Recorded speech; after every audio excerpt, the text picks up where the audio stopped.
Ashley Tracy.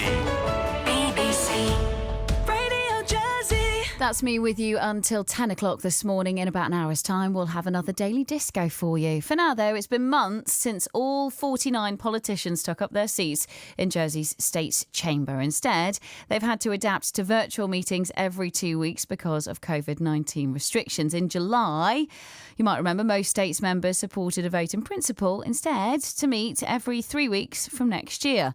And now the Privileges and Procedures Committee wants to officially bring in the changes. Deputy Russell Labby chairs the committee.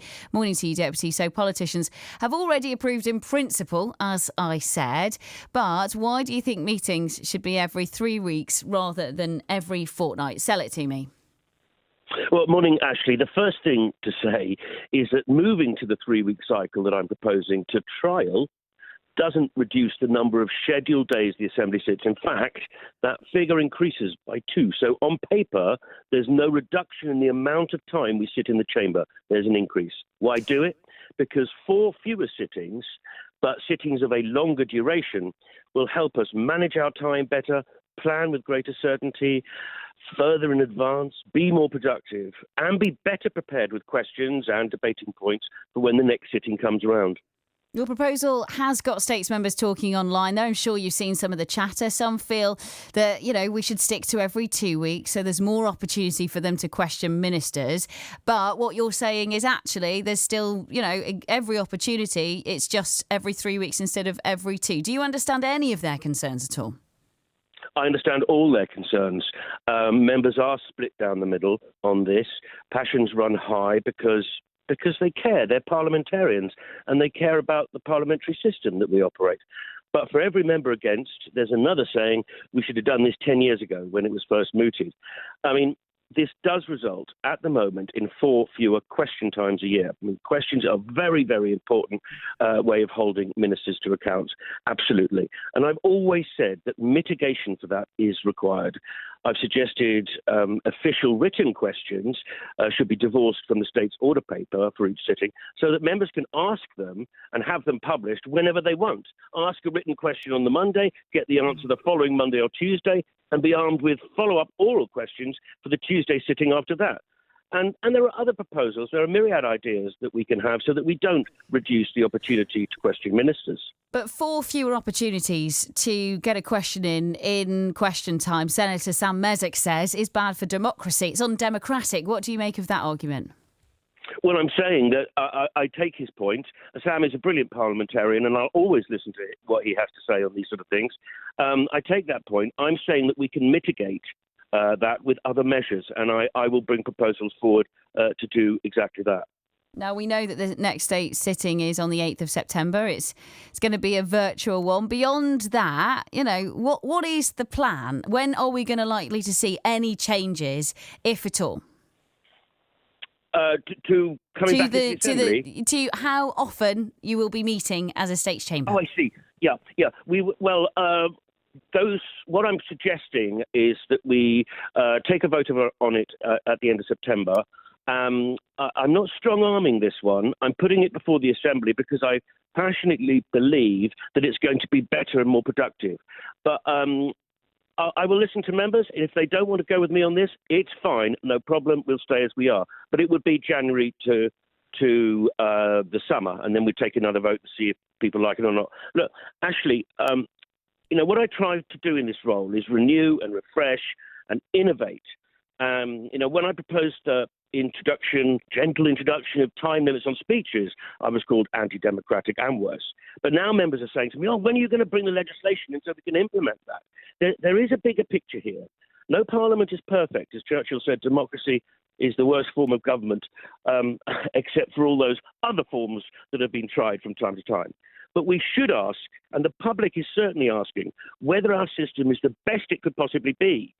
Is the balance of power, authority, responsibility right between those elected to represent and therefore accountable and those in the administration who are not? Now, this is not about personalities. I see firsthand how hard talented people are working. This stretches back at least 2 decades, but I can't help feeling we haven't got things right yet. We could do better. Now, how is this going to be fixed on the current treadmill, which allows fundamentals like this to go unchecked for far too long? The answer is it's not. Something's not right. and staying as we are is not going to fix it. So the trial, as you're suggesting, would, I suppose, be a good way of just seeing if this works and if it doesn't. And if it doesn't, I'm sure you'd be the first to be, you know what, hold my hands up, we should go back to fortnightly. What about those listeners? I know there'll be people listening to this who go, hang on a minute, you know what, there are some people that sit in the States Chamber and don't say a word for 4 years of a term or 3.5 years, however long it is. This just gives them more opportunities to sit back, put their feet up on the desk and slack a little bit. What would you say to that? No, because we will be sitting for more days, scheduled days. It's important to say that this is a trial, and I will put it to the vote in the next summer to members again. I think it could. Look, I'm certain of two things actually. This will increase our productivity. This will increase the way we work and be more efficient and be more productive. And I'm also certain that I could be completely wrong. But we don't know until we try. I was going to ask you, how are you certain about that? OK, so this is why you are encouraging States members to back the trial then. Michelle has been in touch. He's emailed us and he says the question has got to be asked about the work that's currently done every 2 weeks by members. Can it be accomplished with fewer meetings as is being suggested? If the answer is yes, then it suggests that there may be a lot of time wasting in the present arrangement going on. Is there a lot of time wasting going on already at the moment, Deputy? Oh, it's full on, actually, the workload, I've got to say. I mean, at the moment, I know the Tuesdays in which the states will sit, and I'm told to keep Wednesday and Thursday free for continuation days. What I don't know till days before, or even the day before, is whether debates will run into that Wednesday and Thursday. So do I take a gamble and schedule meetings of my committees on those days and then run the risk of having to reschedule, which is a nightmare because my committee members on PPC and on the planning committee don't just sit on those committees. They, like me, sit on 2, 3 or 4 or more. So rescheduling is a nightmare. So we have what I call these limbo days, and those are what I want to eliminate. And I think this system will go a long way to doing that. How will it eliminate them? Because we don't know how long states debates go on when we meet fortnightly or when you meet fortnightly. What difference is it going to make if you're meeting every 3 weeks? Well, you see, I think on some weeks, the Assembly will finish its business on the Tuesday and sit only for one day. On others, we're pushing into Thursday and sometimes doing, saying, can we go on further? I think what this will do is concentrate our agenda for debates into the 1 week per 3 rather than in the 1 week per 2. OK, we would have to, as you say, trial it and see it to believe it. So we'll watch this space on that one. In the last couple of meetings, some members shared their frustration about the online sessions. I don't know if you were one of them, but I heard certain members being very vocal, particularly when we were waiting for the decisions made in the build-up to the borders, whether to reopen or not. Issues through voting, issues through the chat. Frustrating times for members. What needs to happen for you all to go back into the chamber? Talk safety with me, and the fact that actually states members aren't going back into the chamber at the next sitting, but schools are going back and teachers are going back. Yes, but funnily enough, a teacher messaged me yesterday and said I can completely understand why you can't go back to the States Assembly. He said we're having to have our staff meetings in 2 sessions, half and half, and things like that. It's horses for courses. It's very dependent on the buildings that you're in, and obviously how many people are in the building. The States Assembly building is not massively helpful for self-isolating or self-distancing. And at the moment, the advice that we received from STAC was that they were not happy for us to go into the Assembly.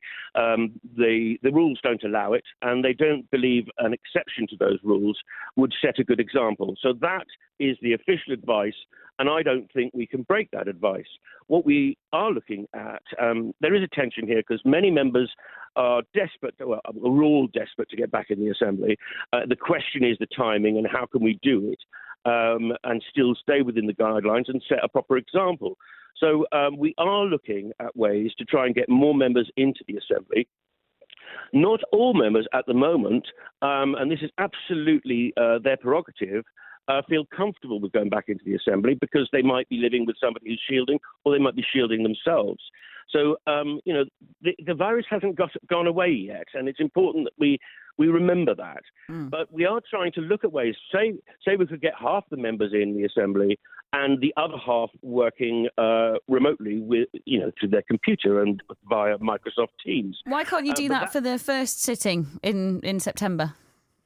Because we have to trial it, and it is fiendishly. It's never been attempted before, and it's so the bailiff is going to have to run effectively 2 sittings in one remote and one in the Assembly. That also throws up very difficult technical issues in terms of getting the sound and the visuals from those that are remote into the Assembly. It's easier with sound. It's more difficult with visuals because of the time lag. Now, are members going to be happy sitting out for one day whilst the other half goes in to the Assembly and contributing remotely? If it's not absolutely the same, effectively, if they're disadvantaged, if it doesn't feel the same as being in the Assembly. So we have to make sure, in debates, of course, that every member has a fair opportunity. We don't want people saying after one of these hybrid half-and-half sittings, I would have got my proposition through if I'd been able to be in the Assembly. So there are a lot of tensions and there are a lot of difficulties. Some members are saying, look, we should stay out, be safe. It's fairest for everybody if we're doing it remotely. Others are saying, look, let's try and get some of us in so that the public can see us in our normal place, in our normal workplace. And also get a sense of the fact that actually states members are happy to go back to work because the government advice is everyone can go back to work now and everyone should be going back to school. Yeah, states members have never been off work. The workload we've had from the start of COVID in March to June, July is the busiest period of work that the States Assembly has ever done in its entire history, I believe. And actually, I've got a question for you on that. Bob's emailed us saying, Dear Ashley, Deputy Russell Abbey has his work cut out, he believes, to convince the electorate of the benefit of fewer states sitting. The problem is most people in Jersey don't understand what a states member's working week looks like. Few people actually recognise how many hours are worked in total weekly and indeed what the actual job spec is. Why doesn't the government publish a job specification that includes your average working hours to give us a sense of, the fact that you get up early, you go to bed late, that sort of thing, and what it means in terms of hourly rate of pay? Do you think that would help, when journalists like me ask you questions like that? Yes, I do. And I think Bob is absolutely spot on. We have been really bad. It's not the public's fault that they don't appreciate what we do, that they don't understand the unseen work of states members, that they think our work starts and ends with sittings. It's not their fault. It's our fault for not explaining what we do. And I wanted to do that in April with a series with some informative edited videos, or just explaining all the other elements to this job, bar sitting in the Assembly, and then of course COVID came along. But I very much hope to do that in the autumn, because I want to do that not only to inform the public about what we do, but the election is starting. People are starting to think about the next election in 2022. And I want to be able to educate and encourage people who are thinking of possibly standing for office, because it's really, really important that we try to encourage as many people from all walks of life in this island to have a go, stand for election if they fancy it. And I want to make it as easy as possible for them to do that. I want to provide them with information. By the way, any prospective candidate can ring any states member and they will be happy to spend the time on the phone explaining and helping. Deputy, thank you for your time this morning. I feel like you and I could fill an entire breakfast show with every conversation that we have. Nice to speak to you. It's Deputy Russell Abbey there. He chairs the committee, the Privileges and Procedures Committee. Jersey States meetings could soon be every 3 weeks rather than every fortnight. At the moment, States members sit every 2 weeks to vote on proposals and talk about States business, but the panel which oversees the process wants to change that. A vote held by the